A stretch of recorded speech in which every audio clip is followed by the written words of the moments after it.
भक्तांबर स्तोत्र के बारे में पूरी भूमिका को समझ के आए हैं। भक्त भक्ति और भगवान, इसमें भक्त किसको कहते हैं, भक्ति क्या होती है और किसकी भक्ति किया जाता है, ऐसे भगवान का स्वरूप क्या होता है। क्योंकि जब तक भगवान के प्रति गाढ़ श्रद्धा नहीं बनती तब तक हमारे धर्म की जड़ें मजबूत नहीं बन पाती। तो इसीलिए हमारे श्रद्धा का, विश्वास का स्थान बनना बहुत ज़रूरी है। और ये बनाते समय हमें जैन दर्शन व्यक्ति को नहीं पूछता, गुणों को पूजता है। और वे गुण जहाँ होते हैं वहाँ सम्यक दृष्टि वह भक्त इसके लिए आराधना करता है कि उनके गुणों के प्रति अनुराग इसलिए रखता है कि मेरे अनंत काल के दोष क्या हो जाए, निकल जाए और मैं भी उन भगवान जैसे मैं भी बन जाऊं। इसे लक्ष्य लेके और भक्ति हमें अपने जीवन को प्रतिभा संपन्न बना सकती है। भगवान की भक्ति हमें तब बना सकते हैं जब हम निष्काम भाव से काम करेंगे। जैन दर्शन में धार्मिक क्रियाएं सकाम के साथ एक भी नहीं है। जितने भी जैन दर्शन में आत्मोन्नति की क्रिया है वो निष्काम भाव से होने से ही उसकी सिद्धि हो जाती है। अगर कोई व्यक्ति एक काम करने के बाद मुझे ये मिल जाए, नहीं मिलेगा। तो इसीलिए निष्काम पहला बनना है और जो निष्काम बनता है उसको नियम से कार्य की सिद्धि हो जाती है। तो भूमिका पर कल पूर्ण हुई थी। आज से अपने को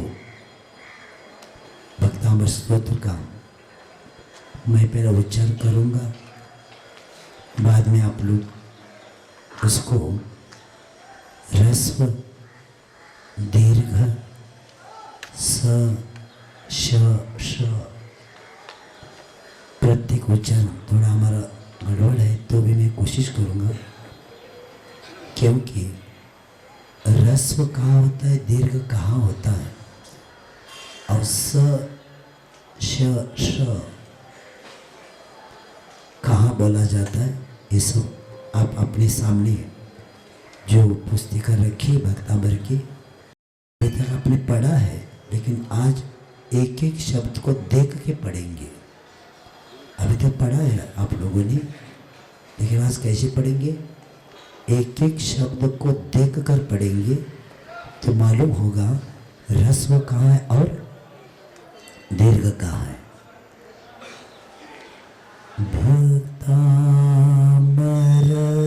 प्रणत मौलि मणि प्रभाना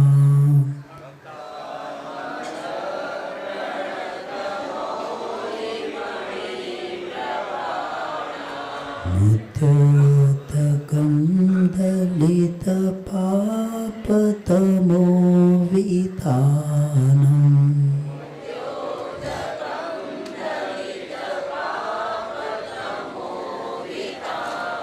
सम्यक् प्रणम्यति पादयुगं युगादा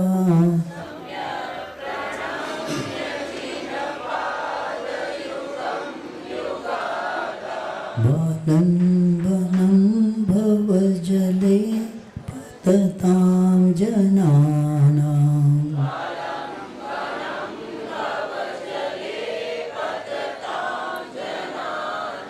यशस्तुतः सकलवाङ्मयतत्त्वबोधा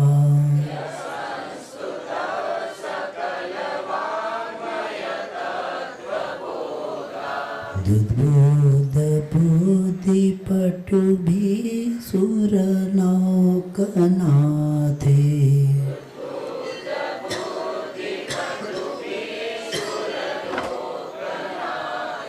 स्तोत्रे जगत्कृतयचित्तहरेरुदारे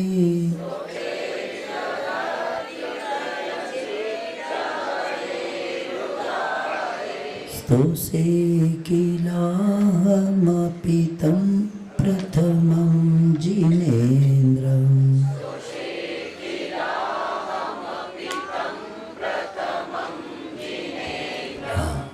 अब आचार्य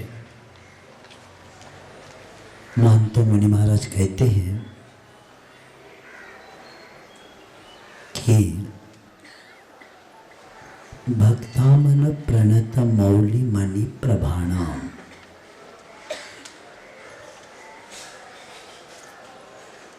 भक्त अमर प्रणत मौली मणि प्रभाणाम जो इष्ट देव की विशेष प्रकार से भक्ति करता है वो कौन होता है? भक्त होता है। और इष्ट देव से यहाँ तात्पर्य है वीतराग जिनेन्द्र देव। इष्ट देव ने कौन लेना? वीतराग जिनेन्द्र। ऐसे इष्ट देव की भक्ति करने वाले जो अमर, अमर अर्थात देव, ऐसे देव वे यहाँ भक्त देव माने गए। अनेक भक्तांबर स्तोत्र में किसको भक्त बताया? देव लोगों को जिनेन्द्र देव का भक्त बताया। और ये भक्तांप्रणत मौल्य मणि प्रभाणा नत अने झुके हुए प्रणत, विशेष रूप से झुके हुए, सामान्य से झुकना अलग, विशेष रूप से झुके हुए, ऐसे भक्ति में भाव विभोर होते हुए उसी समय नतमस्तक होने के प्रसंग में आते हैं मौली अर्थात मुकुट। उनके मुकुट मणि का अर्थ है चंद्रकांत तुल्य जो मणि होते हैं।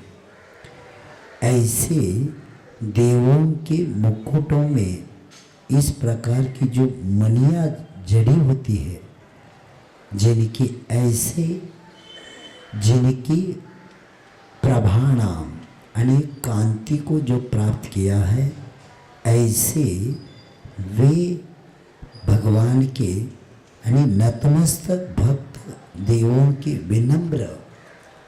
विनम्र से मुकुटों से जड़ित मणियों की किरणों से उद्योतकम यानी प्रकाशक है, यानी उद्योत यानी प्रकाश करने वाला। ऐसे उद्योतकम दलित पाप तमोवितानाम यानी उनके चरणों में जब ये झुक जाते हैं तो लक्ष्य क्या है? दलित पाप तमोवितानाम। दलित यानी वे पाप रूपी अंधकार। तो ऐसे पाप रूपी तमस अर्थात अंधकार के विस्तार को जिन्होंने क्या है? नाश करने वाले, यानी भगवान के चरणों में झुकते ही भक्त के क्या होते, पाप का नाश हो जाता है।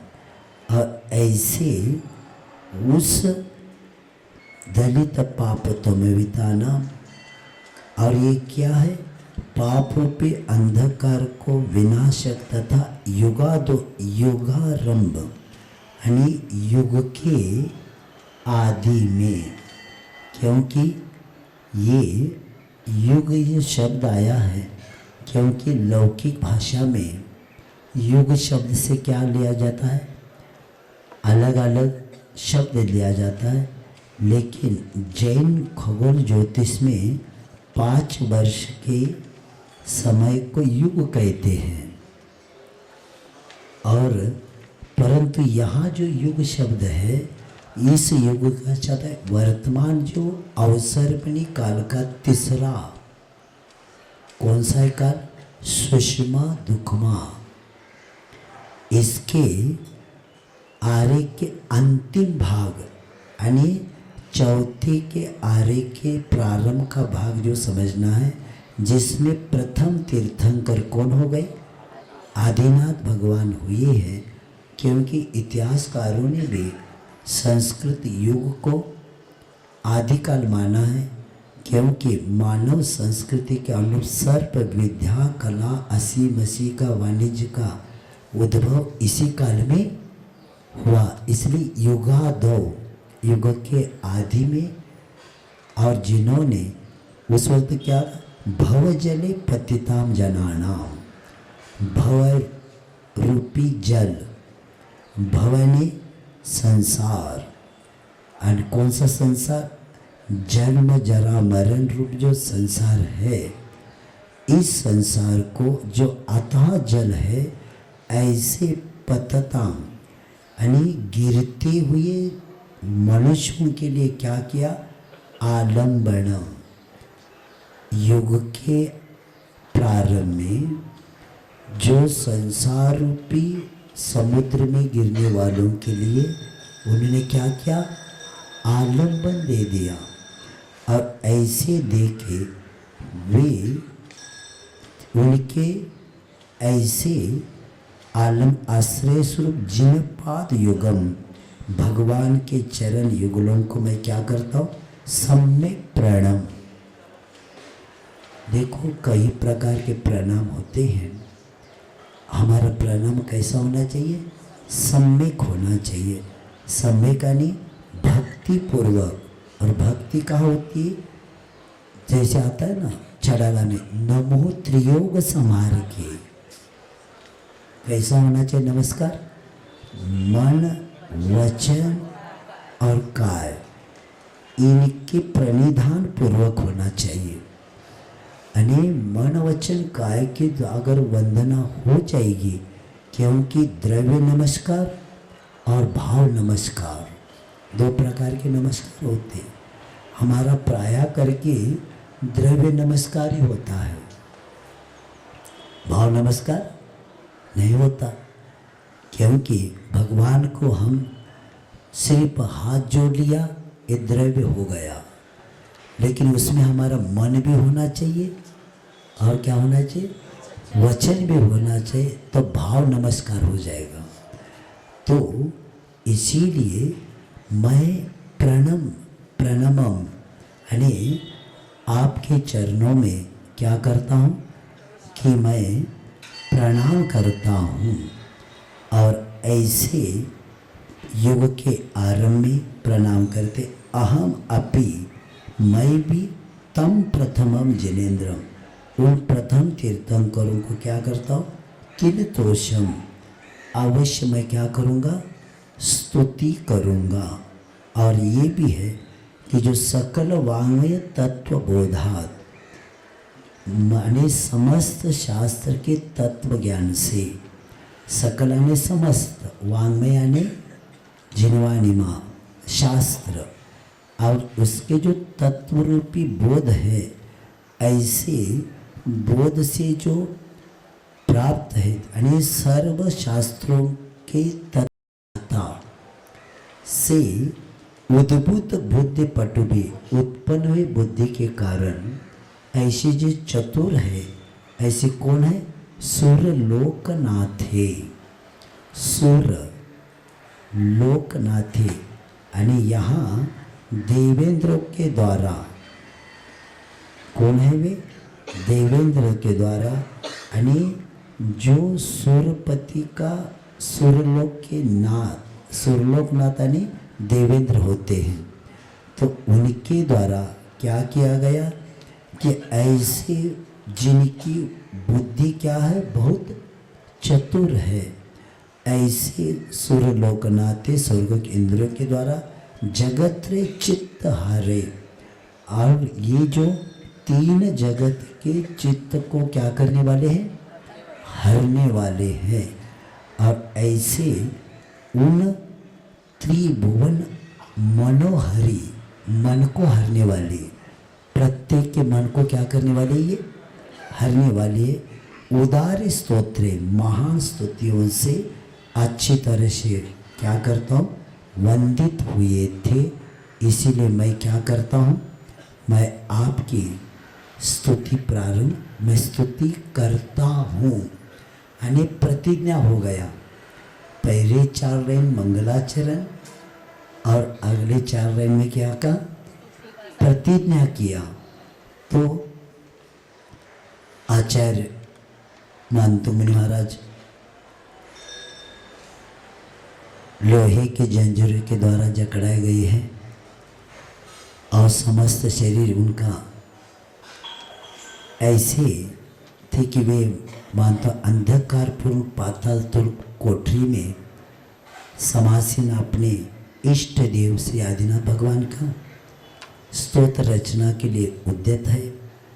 और उस समय भाव मंगल की प्राप्ति के लिए वे मन वचन का के प्रणयपूर्वक उनको नमस्कार करते हैं और स्तुति का यहाँ संकल्प कर लेते हैं। क्योंकि जैसे हमने अभी बताया कि दोनों अंजुलियों को बांध के दोनों हाथ मस्तक को लगाकर क्या होता है? दोनों हाथ अंजुलि बना के, और बनाते समय भी ये शुद्ध शिला बनना चाहिए। क्या बनना चाहिए? ये शुद्ध शिला है ना, ये देखो है बनता है ना, ये ऐसे करके प्रणिधान पूर्वक, क्योंकि कभी भी याद रखना जितना विनय उतनी आराधना, विनय ही आराधना है। और हम ऐसे अंजलि को लगा के दोनों हाथ मस्तक पर लगा के पंचांग पूर्वक नमस्कार क्रिया होती है। किंतु यदि अगर उसमें हमारे पास श्रद्धा, आस्था, आदर, बहुमान की लगन तथा भक्ति भावना न हो तो वह द्रव्य नमस्कार कहलाता है। द्रव्य के साथ ही भाव बनता है। नमस्कार कैसा पहला होना चाहिए? ऐसे करते तब वह उद्देश्य की सिद्धि पूर्ण हो जाती है और विघ्न निवारण का निमित्त तब बनेगा। और इसी स्तुति से स्तुतिकार ने मन वचन काय के योग से भक्ति भावना पूर्वक आदिनाथ भगवान को नमस्कार किया है। क्योंकि काय वांग मन कर्म योग, मन वचन काय के द्वारा ही कर्म का योग आता है। और इसीलिए हम तीनों को संभाल के प्रणाम करेंगे तो जिनागम में उल्लेख मिलता है कि अरिहंत परमेष्टि मंगल रूप है और सिद्ध भगवान मंगल रूप है, लेकिन परम पद में जो साधु स्थित है वो भी मंगल है और केवली द्वारा प्रणीत धर्म भी मंगल है। तो मंगल में कितको लिया? अरिहंत मंगल, सिद्ध मंगल, साहु मंगल और केवल प्रणीत धर्म। तो ऐसे यहाँ जिनेश्वर द्वारा जो प्रणीत महामंगलमय तो है ही, किंतु उनके प्रति किए गए नमस्कार भी महामांगलिक बन सकता है। तो ऐसे स्तोत्रकार आचार्य इसमें भगवान के चरण युगलों को नमस्कार करने के 3 कारण बताते हैं। पहला, मैं जिनको नमस्कार कर रहा हूँ उनके पहला कौन नमस्कार कर रहे थे कि देवलोक, उनके नतमस्तक भक्त देवों को श्री चरणों में नमस्कार करते हुए पहला दर्शाया। इसलिए दर्शाया देव गति के देव किसी का भी पैर नहीं पड़ते वीतराग देव के बिना। इसलिए हमारे मंदिर के सामने क्या लिखा जाता है, देवादिदेव 1008 से पार्श्वनाथ जिन मंदिर। देवादिदेव क्या का, जिनकी हम वंदना करने जा रहे उनकी वंदना कौन करते, देव करते हैं। और देव मिथ्या दृष्टि भी देव हो तो पड़ेगा पैर तो वितरक भगवान का। तिलय पन्नति में आया है, सम्यक दृष्टि तो करते हैं लेकिन मिथ्या दृष्टि भी जब किसी की पूजा करेगा तो किसी करेगा, वितरागी का करेगा। तो इसीलिए वे उनके नमस्कार करते दर्शाया। और इसी के कारण जब उनके उस मुकुटमणियों के द्वारा जब उनके कांति इतनी जगमगा लगती है कि एक प्रकार चतुर्दिक क्या प्रकाश फैल जाता है। यानी जिनेश्वर भगवान के चरण झुकते ही इनके किरीट का और उनके नाखून, किनके, भगवान के नाखून, तो उस वक्त पद नख से इतने अधिक तेजवंत है कि जिससे निश्रित होता है रश्मियाँ, यहाँ की किरण वहाँ गई और वहाँ से किरण सब जगह फैल गई। और ऐसे रश्मियों के कारण नतमस्तक मुकुट की मणियाँ अत्यधिक कांति से झिलमिलाने लगती है और नक प्रकाश के परावर्तन के एक महान अद्भुत वातावरण निर्माण होता है। ऐसे बता के क्योंकि भगवान के चरणों में यहाँ कोटि के देवों से है और तात्पर्य यही है कि सम्यक रूपी नमस्कार करने का कारण होता है। और दूसरा कारण ये बताया, जिन चरण कैसे युगल है, पाप तिमिर, पाप रूपी तिमिर को पुंज को क्या करने वाले हैं, नाश करने वाले। इसका अर्थ ये है कि भगवान के नमस्कार करते में हृदय में जो स्थित कौन सा अंधकार है, पाप रूपी अंधकार। तो पाप रूपी अंधकार क्या हो जाता है, पलायन हो जाता है और शीघ्र हो जाता है। क्योंकि मन को पवित्र करने के लिए जिन चरण के सेवा के समान अन्य कोई संसार में सुलभ सुंदर साधन दूसरा है ही नहीं। मन को पवित्र करना है तो वीतराग भगवान के चरणों के बिना मन कभी पवित्र बन ही नहीं सकता। और इसके सुलभ सुंदर साधन संसार में दूसरा है ही नहीं। और तृतीय कारण ये बताया कि हे भगवान, आपके चरण युगल संसार रूपी सागर में डूबने वालों के प्राणियों के लिए क्या हो गया, आलम्बन रूप हो गया। अर्थात जो व्यक्ति भक्तिपूर्वक उनके चरण कमल जाता है तो किसी प्रकार का भव का भ्रमण का भय नहीं होता। भव भ्रमण का भय उसको नहीं रहता। और इसीलिए उनका आश्रय लेने से वे चरण युगल संसार यानी भव सागर पार करने के लिए एक सुदृढ़ सुंदर नौका रूप है। और उनका आश्रय लेने से भक्तजन संसार समुद्र को सरलता से क्या करते, पार कर लेते। ऐसे यहाँ बताया। और ये भी याद रखना, यहाँ जो ऋषभदेव भगवान देवादिदेव है बताया, लेकिन उनकी स्तुति स्तवन के बारे में लेकिन गुणों को दृष्टि से देखा जाए तो सब तीर्थंकर भगवान क्या है, समान ही है। जो हम आदिनाथ भगवान की स्तुति कर रहे हैं ना, ये अन्य भगवान के साथ भी सबके साथ लगेगा, क्योंकि यह स्तुति अन्य तीर्थंकर में चरितार्थ होती है। कोई तीर्थंकर ऐसे कि नहीं अधिक प्रभावशाली है और ये शक्तिशाली है, और इस मान्यता को जैन धर्म में कोई स्थान नहीं तो क्या कई लोग ग्रह की पूजा करते ना, एक एक ग्रह के पीछे 5-5 तीर्थंकर को लगा।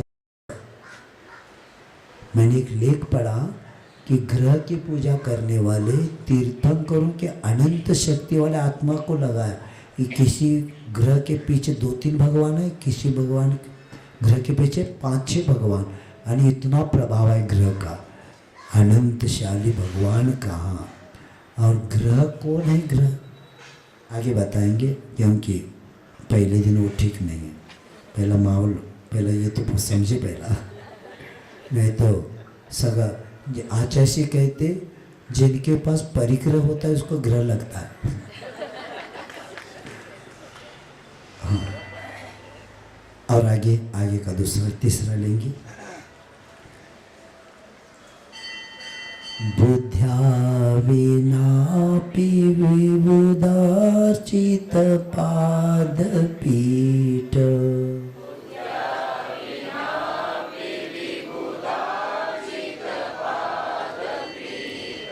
स्तोतुं समोदतमतिर्विगतत्रपोऽहम्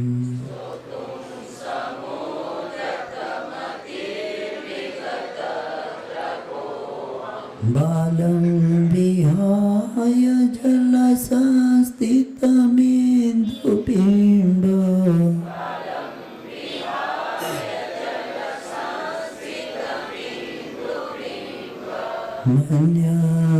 मन्यकैच्छति जनः सहसाग्रहीतुम्।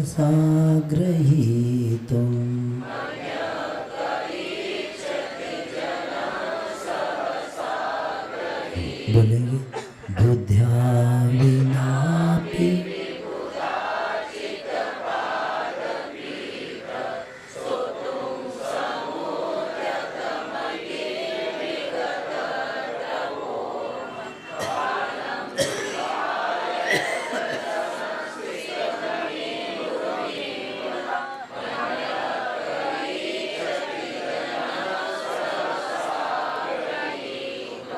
आचार्य मानता हूँ तीसरे इस पद्य में मेरा प्रयास जो हो रहा है वो अविचारित है, यानी अपनी लघुता यहाँ इसमें प्रकट किया जा रहा है। आचार्य कहते हैं कि भगवान विबुधार्चित पादपीठ, यानी विबुधाने देव और अर्चिताने पूजित, यानी सुरेंद्र द्वारा समर्चित हे पाद सिंहासन जिनका है ऐसे जिनेन्द्र देव। यानी यहाँ विबुधार्चित पाठ का ये अर्थ ये है कि हे भगवान, आप देव पूजित चरण वेदिका के धारक और बुद्ध्या विनापि, इंद्र जैसी बुद्धि के बिना भी मैं क्या करूँ, अहम विगत त्रव, यानी मैं अबोध बालक जैसे, अज्ञानी जैसे मैं क्या कराऊँ, स्तुति करने के लिए उत्कंठित हो गया हूँ। आचार्य अपनी लघुता बताने के लिए पहला बताया कि बुद्ध्या विना, यानी बुद्धिहीन होने पर भी, बुद्धि अर्थात ज्ञान शक्ति प्रज्ञा, तो भी स्तुति करने के लिए मैं क्या कर रहा हूँ, समुदित यानी तत्पर हुई है बुद्धि, ऐसा मैं क्या करता हूँ, यानी मैं प्रारंभ कर देता हूँ। और भक्तामृत स्तोत्र की एक विशेषता है, 2 में स्तुति करेंगे और आगे के 2 में एक दृष्टांत देंगे, जिसके द्वारा विषय हमें तुरंत समझ में आ जाता है। पहले 2 लाइन में क्या करेंगे, स्तुति करेंगे, और स्तुति करने के बाद तो मैं असमर्थ कैसा हूँ, मैं छोटा कैसा हूँ, उसका क्या बताएंगे, दृष्टांत देंगे, और दृष्टांत के द्वारा विषय की पूरी प्रस्तुति हो जाती है।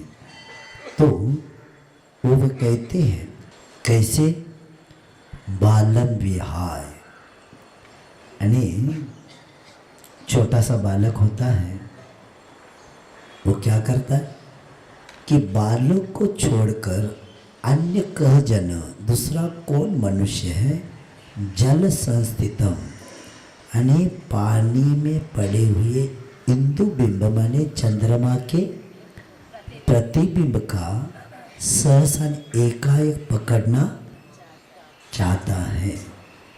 बहुत अच्छा है, हम लोगों को भी ये ऐसे उदाहरण दे के हम लोगों को भी शक्ति को, भक्त के हृदय में उस भक्ति के द्वारा शक्ति को बढ़ाने के लिए ये बहुत बड़ा काम करता है। तो स्तोत्र रचना की प्रतिज्ञा कर चुकने के बाद आचार्य मानतम कहते हैं कि हे जिनेन्द्र देव, आप कैसे हैं, परम पूज्य देवादिदेव है। कैसे है, परम पूज्य देवादिदेव है।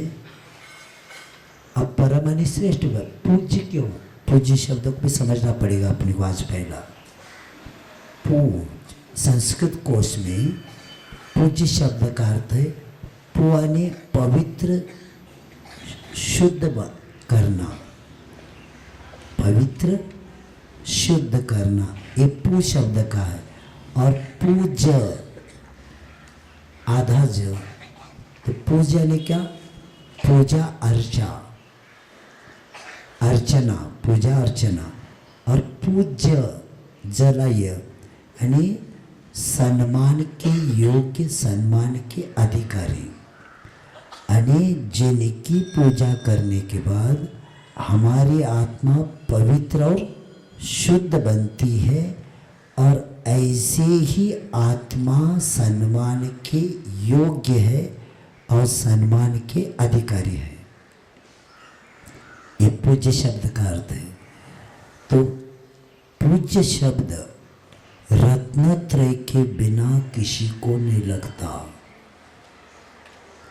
पूज्य शब्द कहाँ लगता है, धौला में बताया है कि पूज्यता कहाँ है, रत्नत्रय में।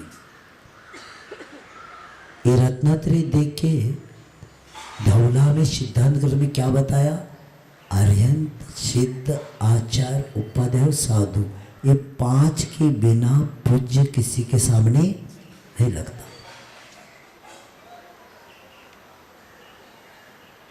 तो ये पूज्य शब्द इसलिए रखा है क्योंकि इनकी वंदना करने के बाद हमारी आत्मा क्या बनना चाहिए, पवित्र होना चाहिए।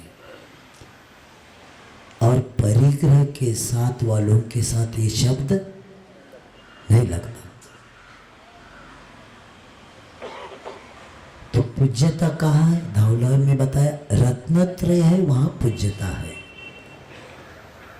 क्योंकि आर्यंत परमेष्टि भी है रत्नत्रय, सिद्ध परमेष्टि भी है, आचार्य, उपाध्याय, साधु, बस हो गया। जैन दर्शन इतना अच्छा है, थोड़ा सा स्वाध्याय करेंगे ना तो ज्ञात हो जाएगा कितने पुण्य से ये धर्म मिला है हमें।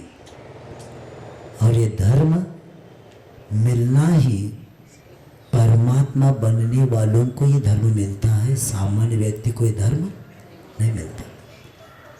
क्योंकि भक्त ही क्या बनता है, भगवान बनता है। लेकिन भक्त कब बनता है? जब इष्ट देव की आराधना करता है। और इष्ट देव को जिनेंद्र वीतराग जिनेंद्र देव की आराधना करने वाला व्यक्ति ही भक्त होता है, और यही भक्त भगवान बन सकता है। तो ये पूज्य शब्द इसलिए बताना पड़ा क्योंकि पूज्य पूज्य बार बार शब्द आता है, लेकिन पूज्य शब्द ही संस्कृत कोश में, आपके का संस्कृत कोश है ना, उसमें भी जाकर देख लेना, उसमें भी आपको मिलेगा पूज्य शब्द का अर्थ क्या। तो आप परम पूज्य देवादिदेव हैं, तभी तो देवगण आपके चरणों में भक्तिपूर्वक अर्चना करते हैं।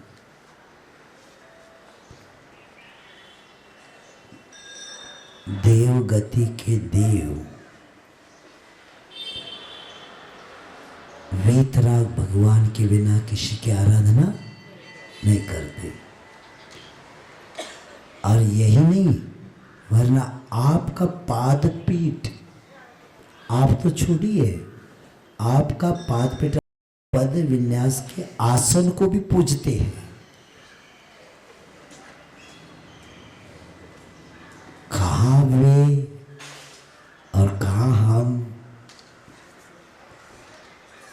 क्योंकि मैंने भी देखा है गुरु के पास रहकर, जब आचार्य श्री आसन से उठते ना, लोग क्या करते रहते, तुरंत ऐसा करते, और कहीं पैर धोते तो इतना लगाते वहां कुछ बचता ही नहीं, पहुंचना ही नहीं पड़ता।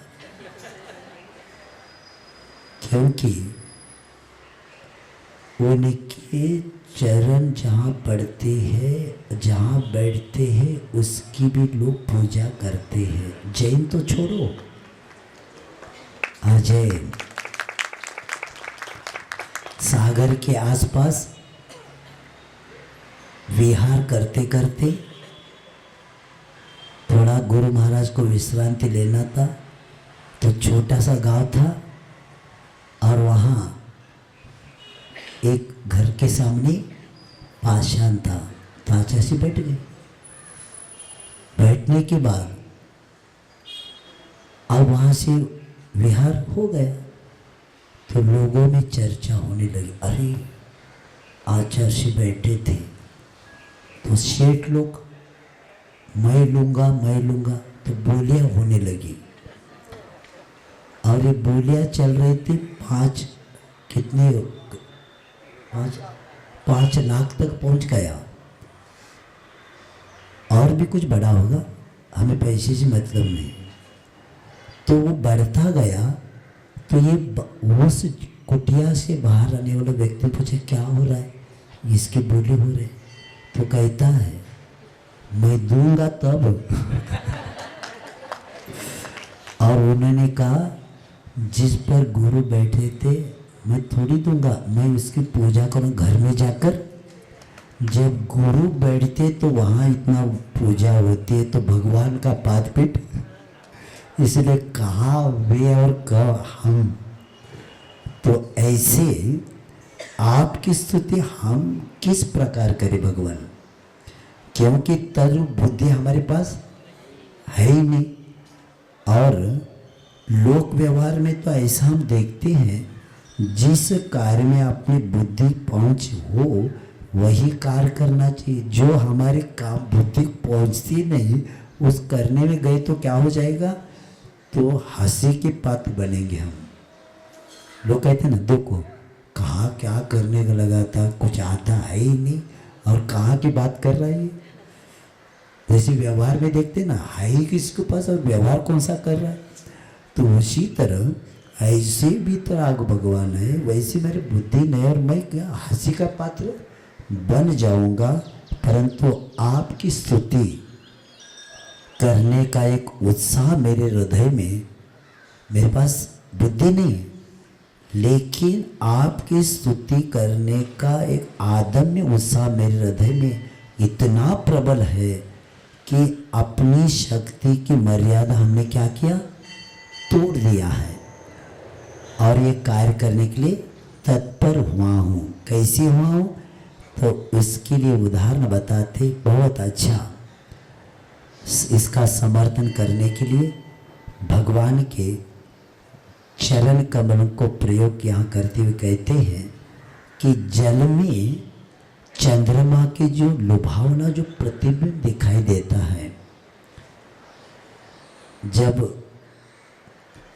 पूर्णिमा हो और उसमें विशेष शरद पूर्णिमा हो और आंगन में आपके पास आंगन है ही नहीं, छोटे छोटे गांव में जाकर देख लेना क्या आनंद आता है। तो वहाँ बाहर कुछ पात्र रखे पानी के, तो उसमें चंद्रमा के बिंब पड़ा है और इतना ऐसे नीचे ना इतना सुंदर लगता है, तो इतना लुभावना हो जाता है। तो ऐसे सुंदर वस्तु को पकड़ने का प्रयत्न कोई भी बुद्धिमान मनुष्य तो नहीं करता। क्यों नहीं करता? उसको पता है कि इसमें सफलता मिलने का विश्वास उसको है ही नहीं। लेकिन नादान जो अबोध बालक है, इसको क्या करता है? उसको अवश्य उस प्रतिबिंब को पकड़ने का असफल प्रयास करता है। कौन सा प्रयास? असफल प्रयास करता है। तो भगवान आपकी स्तुति के लिए मेरी तत्परता बालक की तरह है, यानी ये मेरी क्या है? बाल चेष्टा है। और इस पद में देखो आचार्य महाराज ने क्या किया कि कर्तृत्व बुद्धि रहित, कर्तृत्व बुद्धि भी नहीं और अपनी लघुता भी प्रदर्शन किया, यानी कर्तृत्व बुद्धि रहित और लघुता भी प्रदर्शन किया। क्योंकि वैसे कहा जाए तो एक समर्थ वर्चस्व प्रतिभा संपन्न चारित्र निष्ठ महाकवि है आचार्य मानतु। आचार्य मानतु क्या है? इतने बड़े चरित्र निष्ठ प्रतिभा संपन्न अच्छे विद्वान सुकवि होते हुए भी अपनी गिनती किसमें किया? एक अबोध बालक में ही करते हैं।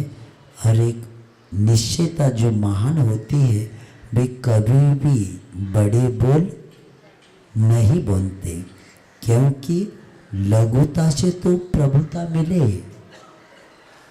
क्या होता है? लघुता से प्रभुता मिले और प्रभुता से प्रभु दूर चले जाए। अरे गुरु महाराज जी ने कई दोहा लिखा है, जो कहता मैं सबसे बड़ा वो धर्म से दूर खड़ा। कहाँ खड़ा? जो कहता मैं सबसे बड़ा वो कहाँ है? धर्म से दूर खड़ा। जहाँ लघुता है वही प्रभुता आती है। पहला क्या बनना पड़ता है? छोटा बनो। कई लोग कहते हमें गुरु ही नहीं मिल रहे। और पहले शिष्य का पहला भाव तो गुरु, शिष्य बने बिना गुरु मिलते ही नहीं। आप खुद ही गुरु मान रहे हैं तो आपको गुरु कहाँ मिलेंगे?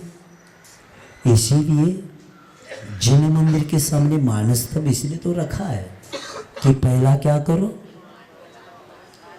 मान को बाहर रखो, बाद में प्रवेश करो भगवान। क्योंकि परमात्मा प्रकाश में आया है कि जिस दर्पण के ऊपर मिट्टी गिरती ना उस पे चेहरा नहीं दिखता, उसी तरह मन में मान कषय आदि है ना तो भगवान के दर्शन। तो मान कषय सब क्या करना? बाहर रखो, तब वितरागता का दर्शन होगा। तो उसी तरह पहला लघुता आ जाए तो प्रभुता मिले, नहीं तो प्रभुता से प्रभु दूर हो रहे। ये लोकोक्ति है।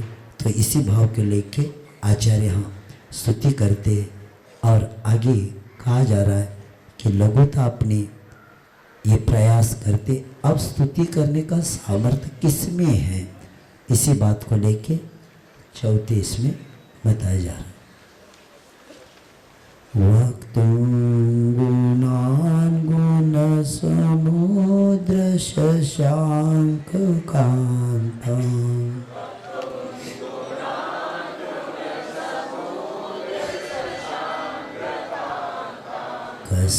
क्षमः सुरगुरु प्रतिमोऽपि बुद्ध्या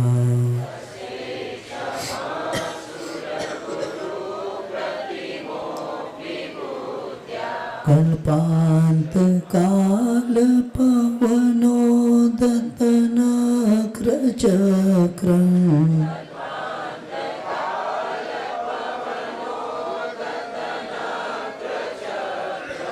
कुपातलितुमलमङ्गुनिधिं भुजाभ्याम्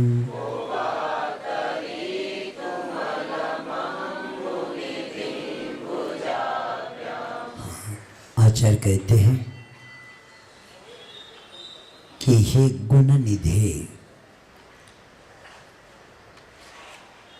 आपके गुण समुद्र, यानी आप क्या है? गुण के समुद्र है। और ऐसे गुण के समुद्र यानी हे गुण सागर, तो ये गुणों के सागर बुद्धिया यानी बुद्धि के द्वारा क्या हो गया? सुर गुरु प्रतिम अपि, यानी देवों के गुरु को ने बृहस्पति के समान होकर भी आपके शशांक कांतान, शशांक और ये कांतान, शशांक यानी चंद्रमा, यानी ऐसे कांति को प्राप्त हुए कांतिमान जो उज्जवल है, ऐसे चंद्रमा जैसे मनोहर गुणों को वक्तुम कहने के लिए कौन व्यक्ति समर्थ है? अर्थात कोई भी नहीं है। ऐसे कहते हुए ये स्तुति हो गई। अब उसका दृष्टांत आगे देंगे। यानी कल्पांत काल पवनोदत नक्र चक्रम अम्भु निधि, यानी जहाँ प्रलयकालीन आंधी से भड़के हुए घड़ियालों के झुंड विद्यमान है, ऐसे समुद्र को भुजाओं अपि तरितु, यानी अपनी भुजाओं को तरने के लिए को बने भला कौन समर्थ होगा? यानी कोई भी नहीं होगा। तो इस बात को बताते हुए आप गुणों से परिपूर्ण है। भगवान क्या है? गुणों से परिपूर्ण है। और आपके अनंत गुण, यानी आचार्य स्तोत्र की रचना करते समय कहते हैं कि हे आदिश्वर देव, आप तो गुणों के महासागर सदृश शांत है। देखो जितनी गहराई होती है ना, उतनी वहाँ शांति रहती है। तो उसी तरह गुणों के महासागर सदृश शांत है आप, अर्थात आप अनंत गुणों से परिपूर्ण हैं। और आप प्रत्येक गुण कैसी है? चंद्रमा की भांति उज्जवल है। और इन सब गुणों की यथार्थ वंदना कौन करते? बृहस्पति तुल्य प्रतिभा संपन्न व्यक्ति भी जब नहीं कर पाता, यानी उनके पास इतनी बुद्धि होती है। जब गुरु महाराज पढ़ा रहे थे, कह रहे थे एक शब्द बोलते जो चर्चा करते वो सागरों पर आई तो दूसरी चर्चा डबल वो चर्चा नहीं करते, इतनी बुद्धि रहती उनके पास। और हम वही कितना बोलते हैं, वही शब्द। अरे हमारे पास सीमित शब्द है, हमारी बुद्धि भी सीमित है। और जो बृहस्पति जैसे बुद्धिमान है, वो चर्चा इतना ज्ञान है कि पृष्ठ पेशन पुनः नहीं होता। पृष्ठ पेशन जानते हैं? पृष्ठ पेशन न्यायिक होता है, जो पीसा है उसको पीसना नहीं। पृष्ठ पेशन किसको बोलते? यानी वही कई लोग बोलते हैं ना, चर्चा होने के बाद और वही बोलते हैं, अरे ये तो पिष्ट कर रहे हैं आप। यानी जो पीसा है उसका और पीसता, क्या होने वाला, जिसको पीसा है पीसने से क्या होने वाला है। तो उसी तरह एक बार जो बृहस्पति के द्वारा चर्चा होती गुणों की, वो पुनः चर्चा नहीं होती, पुनः दूसरी चर्चा होती है। यानी प्रतिभा संपन्न व्यक्ति भी जब ये नहीं कर सकता, तब भला मेरा क्या सामर्थ्य है, क्योंकि आपको गुणों का वर्णन नहीं कर सकता। यानी आपके यथार्थ गुणों का वर्णन करने के लिए कितना भी प्रयास किया जाए, पूर्ण नहीं होगा। और इसका स्पष्टीकरण ये किया जा रहा है, कैसा नहीं होता कि जहाँ प्रलय काल की पवन जैसी आंधी चल रही है और उस आंधी में पानी क्या होता है सागर का ऊपर, उसमें ज़्यादा क्या होता है कि चल रहे तो मगरमच्छ घड़ियाल आदि जलचर प्राणी भी उसमें क्या करते, उछलते। पहला तो आंधी के द्वारा उठ गया तो उसमें मगरमच्छ आदि मछलियाँ बड़ी बड़ी क्या होती है, तो उसमें और जलचर प्राणी उछल रहे हैं। तो ऐसे महासागर को पहला आंधी के द्वारा उड़ा है और बाद में मगरमच्छ उसके द्वारा भी, और उसमें मचल रहा है, उछल रहा है। ऐसे महासागर को दो भुजाओं से तरकर पार करने की कौन सा मनुष्य समर्थ हो सकता है। पहला अच्छे सागर में से नहीं होता तो ऐसे आगे में क्या होगा। और उसमें मगरमच्छ जैसे बड़े बड़े जलचर वो भी घबराते हैं आंधी के कारण, वो भी क्या करते, वो भी उछलते जाते इधर उधर। तो उसमें और सागर में यानी क्या होता है, पानी और नीचे ऊपर हो जाता है। तात्पर्य यही है, कोई नहीं कर सकता। इसी भांति कोई मनुष्य कितना भी बुद्धिमान हो, विद्वान हो, महापंडित हो, ख्याति से विभूषित हो, तो भी आपके गुणों का यथार्थ वर्णन नहीं कर सकता। क्यों नहीं कर सकता? क्योंकि वाणी आपके गुण कितने हैं, अनंत है। क्यों नहीं कर सकता? कारण भी बताना पड़ेगा ना। क्योंकि आपके पास गुण क्या है, अनंत है, और अनंत गुण है। और वाणी हमारी कैसे क्रमवर्ती है, एक शब्द बोलेंगे तो दूसरा शब्द बाद में आएगा, तो क्रम से बोलेंगे। तो हमारी वाणी क्रमवर्ती है।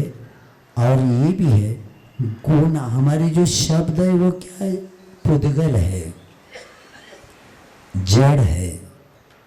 शब्द क्या है, पुद्गल है।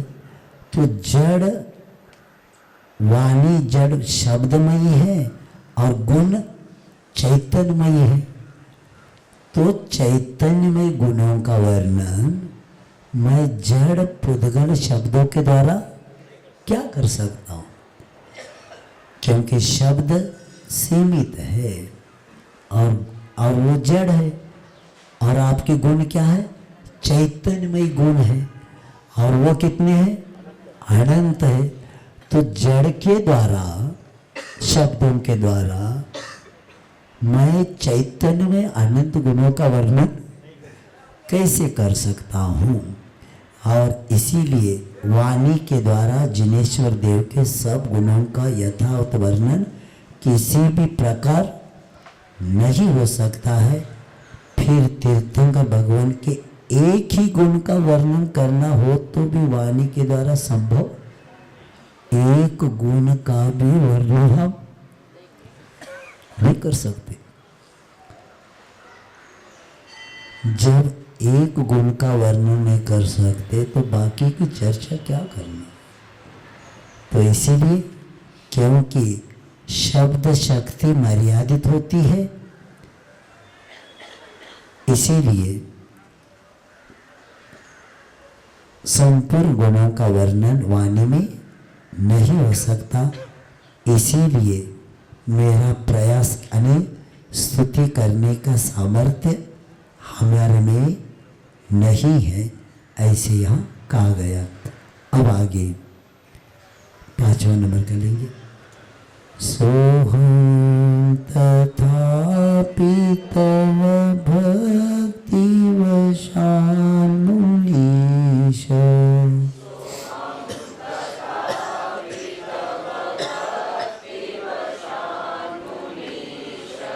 कर्तुं स्तवं विगत शक्तिरपि प्रवर्तः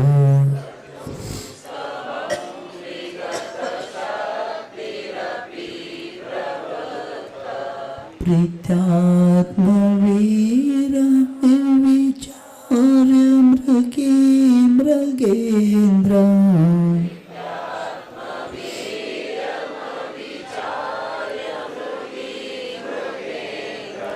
नाभेति किं निज शिशो परिपालनार्थम्।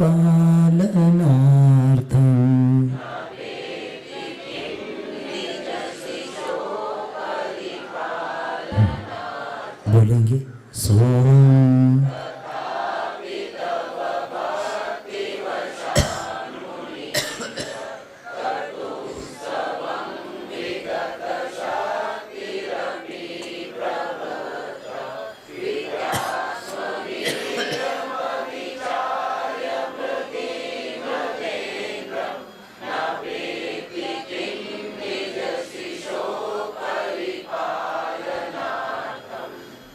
असंभव कार्य को प्रारंभ करना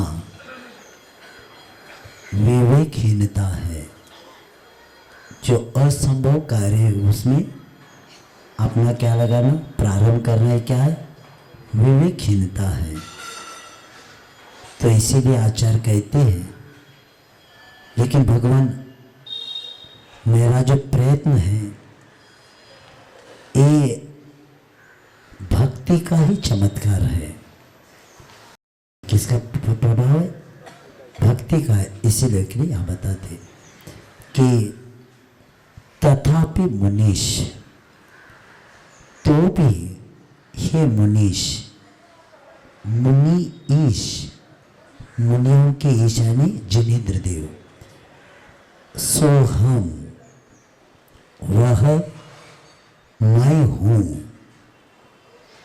कि जो विगत शक्ति अपनी शक्ति से रहित होकर भी, मैं क्या हूँ, शक्ति से रहित होकर भी भक्ति वशात, आपकी भक्ति के प्रभाव से, यानी शक्ति से रहित होकर, विगत शक्ति अपि, शक्ति से रहित होकर भी तब भक्ति वशात, आपकी भक्ति के प्रभाव से स्तवम करता ने स्तुति करने के लिए मैं प्रवर्तनी कटिबद्ध हो रहा हूँ। मेरे पास शक्ति नहीं है, लेकिन भक्ति के प्रभाव से स्तुति करने के लिए मैं क्या होता हूँ, कटिबद्ध हो रहा हूँ। ये करके पहला भगवान के उस उनके भगवान का प्रभाव आदि बता के ये शब्द करके बाद में कहते हैं कि कैसे कटिबद्ध हुआ हूँ। प्रत्या स्नेह कहते हैं।